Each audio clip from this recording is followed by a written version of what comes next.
Hello दोस्तों, नमस्कार। आप लोगों का मेरे चैनल में स्वागत है। मैं आज आप लोगों को बताने वाला हूं कि पॉलिटेक्निक जीकअप का जो भी एडमिशन फॉर्म फिल करना चाहता है जल्द से जल्द फिल कर ले, क्योंकि लास्ट डेट बहुत ही करीब आ चुकी है। तो यहां पे देख सकते हैं 30/4/2025 को इसकी लास्ट डेट रखी गई है।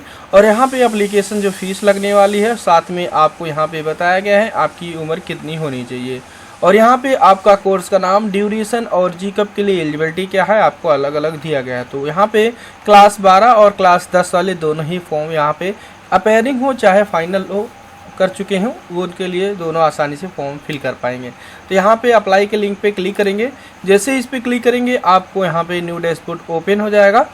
यहाँ पे जैसे न्यू डैशबोर्ड थोड़ा सा ओपन होगी, मैं थोड़ा सा यहाँ पे आपको बता दूँ कि ये जो आपका कोर्स है, अगर आप ए ग्रुप डिप्लोमा इंजीनियरिंग के अकॉर्डिंग भरते हैं फॉर्म 3 ईयर का, तो क्लास 10th के ही मार्कशीट के अकॉर्डिंग पीसीएम आपका होना चाहिए, तभी आप जो है फॉर्म आसानी से फिल कर सकते हैं। तो लेकिन दोस्तों आपको बता दें, अगर आप क्लास 10th में आप डिप्लोमा बी अगर ग्रुप बी का फॉर्म फिल करना चाहते हैं तो उसके लिए आपका 3 ईयर 10th का यहाँ पर पास होना ज़रूरी है। और साथ में अगर आप यहाँ पे 12वीं अगर पेयरिंग या पास कर चुके हैं तो आपको अलग अलग एलिजिबिलिटी के अकॉर्डिंग यहाँ पे कोर्सेज दिए गए हैं, उस फॉर्म को आसानी से फिल कर सकते हैं। तो यहाँ पे आपको इस पेज पे आने के बाद आपको रजिस्ट्रेशन, फ्रेश कैंडिडेट रजिस्ट्रेशन पे क्लिक करना है। जैसे ही आप इस पे क्लिक करते हो दोस्तों, आपको न्यू डैशबोर्ड ओपन हो जाएगा यहाँ पे रजिस्ट्रेशन पेज पे। तो रजिस्ट्रेशन पेज पे यहाँ पे ओपन होने के बाद आपको यहाँ पे देख सकते हैं, आपको बताया गया है, पहले एक बार निर्देश दिया गया है। रीड आउट करना चाहते हैं रीड कर सकते हैं। चलिए हम आई एग्री पे क्लिक करते हैं। जैसे आई एग्री पे क्लिक करेंगे न्यू डैशबोर्ड ओपन हो जाएगा। ये रजिस्ट्रेशन फॉर्म है। रजिस्ट्रेशन फॉर्म कैसे कंप्लीट होगा, आपका यहाँ पे जो भी नाम होगा आधार पे उसको मेंशन कर देंगे, फिर इसके बाद फादर्स नेम मेंशन करेंगे या मदर्स नेम। यहाँ पे दोस्तों हम बता दें, इसमें जो भी आप फिल करेंगे, अगर आप क्लास 10th कंप्लीट कर चुके हैं तो आप 10th की मार्कशीट के अकॉर्डिंग फिल करिएगा। अगर आप 10th अभी कंप्लीट नहीं किए होंगे या अभी क्लास 10th अभी परीक्षा दी है, आपका एडमिट कार्ड जारी नहीं हुआ है, रिजल्ट आउट नहीं हुआ है, तो आपको जो एडमिट कार्ड आपके पास अवेलेबल है उससे अपनी डिटेल्स को मेंशन करिएगा। फिर इसके बाद डेट मेंशन करिएगा, अपनी जन्म तिथि के मंथ मेंशन करिएगा।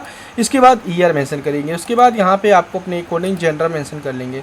उसके बाद आपसे पूछा जा रहा है कि बहुत सारे ऐसे कैंडिडेट हैं पहले वाले पॉइंट को सिलेक्ट करके आधार नंबर फिल कर ले रहे हैं। आधार नंबर जैसे ही फिल कर रहे हैं उसके बाद आपको यहाँ पे आगे के प्रोसेस कंप्लीट नहीं हो पा रहा है, तो दोस्तों हम यहाँ पे थर्ड वाले पॉइंट को सिलेक्ट करने के लिए बोलेंगे, जिससे आप इसमें क्या होगा कि आप यहाँ पे आईडी प्रूफ में आप यहाँ पे अब आधार कार्ड दे सकते हैं। जैसे other valid government ID card with the photo पे क्लिक करके आधार नंबर यहाँ पे मेंशन कर सकते हैं। इसके बाद यहाँ पे मोबाइल नंबर मेंशन करिएगा। उसके बाद ईमेल आईडी मेंशन करेंगे और यहाँ पे एक पासवर्ड बनाना है। पासवर्ड की क्राइटेरिया 8 से 13 कैरेक्टर के बीच में बताया गया, upper case lower case numerical number और यहाँ पे स्पेशल कैरेक्टर 60 में होना चाहिए। इसी तरीके दोबारा पासवर्ड फिल करेंगे, कैप्चर फिल करके और यहाँ पे सबमिट पे क्लिक करेंगे। जैसे ही देख सकते हैं हमने सबमिट पे क्लिक किया, आपको बताया जाता है कि वेरीफाई आधार कार्ड पे आपको क्लिक करना है। जैसे अगर हम आधार नंबर फिल किए होंगे और इस तरीके का डैशबोर्ड आकर अगर आप आता है तो आपको तीसरे वाले पॉइंट को सेलेक्ट करना है। मैं यहाँ पे ये पहला वाला पे सिलेक्ट करके आधार ऑथेंटिकेशन कर रहा था, तो इस तरीके का है। मैं स्क्रीनशॉट लेकर के आपको केवल दिखा रहा हूँ। मैं तीसरे वाले पॉइंट को ओके पे क्लिक करेंगे। जैसे ओके पे क्लिक करेंगे तो यहाँ पे देख सकते हैं एडिट का भी ऑप्शन है। एडिट करके फिर वहाँ से आप तीसरे वाले पॉइंट को सेलेक्ट करेंगे। चलिए मैं अपने अकॉर्डिंग यहाँ पे दिखा देता हूँ। पहले वाले पॉइंट पे हमने सेलेक्ट किया था, अब यहाँ पे तीसरे वाले पॉइंट को सेलेक्ट करेंगे। जबकि आपके आधार कार्ड में डिटेल सेम है, फिर भी ये प्रॉब्लम आ रही है।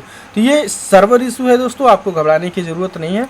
ये ऑटोमेटिकली आपका यहाँ पे other valid government ID proof डाल करके उसके बाद आधार नंबर डाल करके आप यहाँ पे सबमिट कर सकते हैं। तो देख सकते हैं हम यहाँ पे सबमिट पे क्लिक करते हैं। जैसे ही सबमिट पे क्लिक करेंगे आपको यहाँ पे जो भी मोबाइल पे ओटीपी आएगा ओटीपी दर्ज करेंगे, मेल आईडी पे जो ओटीपी आएगी उसको दर्ज करेंगे और यहाँ पे सिक्योरिटी जो पिन शो हो रहा है उसको यहाँ पे फिल करके वेरीफाई एंड फाइनल सबमिट पे क्लिक करेंगे। जैसे ही फाइनल सबमिट पे क्लिक करेंगे आपको यहाँ पे एप्लीकेशन जो भी आपका फॉर्म है जहाँ पे शो हो जाएगा, आपका जो भी स्टेप कंप्लीट हुआ ये भी शो हो जाएगा। अब यहाँ पे आपको क्या करना है, स्क्रॉल डाउन करना है।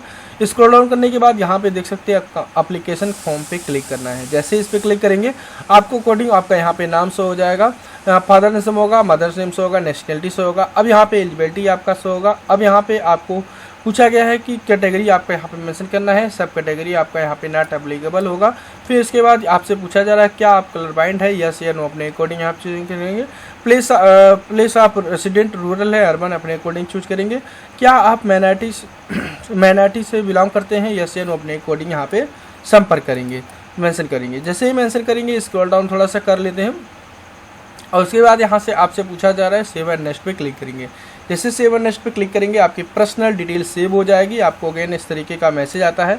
आपका सेव होने के बाद आपको जिस भी ग्रुप में फॉर्म फिल करना है आप आसानी से फिल कर सकते हैं। एक कैंडिडेट जो है आपको जिस भी ग्रुप में जो भी फॉर्म फिल करेगा अलग अलग ग्रुप सेलेक्ट करके अलग अलग आपको पेमेंट करना पड़ेगा कैटेगरी वाइज। तो अगर आप ग्रुप ए भरना चाहते हैं इसके लिए भी आप, अगर ओबीसी है तो 300 रुपये पेमेंट कटेंगे, एससी है तो 200 रुपये। अगर ग्रुप बी में भी सिलेक्ट करते हैं तो ऐसी स्थिति में आपका उसी तरीके से बढ़ जाएगा। ग्रुप E1 E2 ये जो डी फार्मा डिप्लोमा के लिए होते हैं 2 साल के लिए, उनके लिए आपका बायो और मैथ अलग अलग दिया गया है। तो अब यहाँ पे सेव एंड नेक्स्ट पे क्लिक करेंगे। जैसे सेव एंड नेक्स्ट पे क्लिक करेंगे आपके अकॉर्डिंग जो भी आपने डिटेल फिल किया, 12वीं से आप फॉर्म फिल कर रहे हैं या क्लास 10 से, तो आप अपने अकॉर्डिंग यहाँ अगर 12वीं से फॉर्म फिल कर रहे हैं तो यहाँ पे 12वीं का ही डिटेल आपको फिल करना पड़ेगा। अपीयरिंग है, पास है, तो आप अपने अकॉर्डिंग फिल करना पड़ेगा। अगर आप 10वीं से फिल कर रहे हैं तो ऐसी स्थिति में 10वीं का अपीयरिंग है या पास है, अपने अकॉर्डिंग यहाँ सेलेक्ट करेंगे। पासिंग ईयर लिखेंगे, रोल नंबर मेंशन करेंगे, बोर्ड का नाम यहाँ पे सेलेक्ट करेंगे। फिर इसके बाद यहाँ पे आप स्ट्रीम ऑफ कोर्स यहाँ पे आपको मेंशन करेंगे, रिजल्ट मेंशन करेंगे, मैक्सिमम मार्क, ऑप्टेड मार्क यहाँ मेंशन करके सेव एंड नेक्स्ट पे क्लिक करेंगे। तो इसी तरीके से यहाँ पे अगर हाई स्कूल की डिटेल फिल करना है उसी तरीके सेम एकदम उसी तरीके से फिल करके आप सेव एंड नेक्स्ट पे क्लिक करेंगे। जैसे फिल करेंगे फिर इसके बाद यहाँ पे करस्पॉन्डिंग एड्रेस मेंशन के लिए क्या बोला गया है, परमिट या विलेज नेम मेंशन करेंगे, सब लोकेलिटी और पे पुलिस स्टेशन उसमें से कोई एक मेंशन करेंगे, लोकेलिटी सिटी टाउन विलेज या पोस्ट ऑफिस इसमें कोई मेंशन करेगा। कंट्री सेलेक्ट करेंगे, स्टेट सेलेक्ट करेंगे, सिटी सेलेक्ट करेंगे और एरिया का पिन कोड मेंशन कर लेंगे। अगर करस्पॉन्डिंग एंड परमानेंट दोनों सेम है तो सेम पे क्लिक करेंगे, ऑटोमेटिकली आपका डाटा फैच हो जाएगा, आपको फिल करने की जरूरत नहीं है। अगर अलग अलग है तो आपको यहाँ पे डाटा फिल कर सकते हैं उसी तरीके से, परमिशन नंबर, विलेज नेम या सब लोकेलिटी, कॉलोनी या पुलिस स्टेशन। फिर इसके बाद लोकेलिटी सिटी टाउन विलेज इसमें से कोई एक मेंशन करिएगा। कंट्री सेलेक्ट करेंगे, स्टेट सेलेक्ट करेंगे, डिस्ट्रिक्ट सेलेक्ट करेंगे, एरिया का पिन कोड लेकर सेव एंड नेक्स्ट पे क्लिक करेंगे। जैसे सेव एंड नेक्स्ट पे क्लिक करेंगे आपको यहाँ पे अलग अलग आपको प्रेफरेंस देना पड़ेगा जिस भी सिटी में आप यहाँ पे परीक्षा देना चाहते हैं। तो आप अपने अकॉर्डिंग सभी जो भी यहाँ पे सिटी यहाँ पे शो रहा है सभी सिटी को यहाँ पे सेलेक्ट करना पड़ेगा। 4 सिटी दे रखा है, अलग अलग हमने चूज कर लिया और यहाँ पे सेव एंड नेक्स्ट पे क्लिक करेंगे। जैसे सेव एंड नेक्स्ट पे क्लिक करेंगे आपको बताया गया है कि जो फोटो की क्राइटेरिया है 15 से 200 KB के अंदर जेपीजी फॉर्मेट अपलोड करेंगे।